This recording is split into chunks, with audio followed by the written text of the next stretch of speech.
Mampiena ny fahitana ny eny amin'ny habaka ny fisian'ny zavona, izany hoe manelingelina ny fahitana. Mampidi-doza izany ho an'ny sehatra ny fitaterana sy ny fifamezivezena. Raha tsy tafita mihoatra ny 2 kilometatra ny fahitana dia zavona ny fiantso azy. Raha mazavazava kokoa, izany hoe mahita mihoatra ny 2 kilometatra isika dia zavintany no iantsona azy. Raha mivangongo be dia andian-javona. Inona avy ary ny tokony atao rehefa misy ny zavona na ny andian-javona na ny zavintany?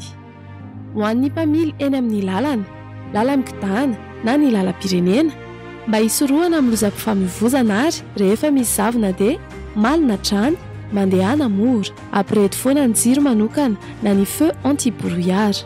Aza tomorina ny fiara eo alohanao, manaraka tsy tapaka ny vaovao momba ny toetry ny andro. Ho an'ny mpandeha an-tongotra, ataovy azo antoka ny fahitanao. Mahaelo rehefa miampita arabe, tsy mijorojoro eny amoron-dalana, manao akanjo tara-pahazavana mba ho hitan'ny mpamily. Manaraka tsy tapaka ny vaovao momba ny toetry ny andro. Samy Mailo.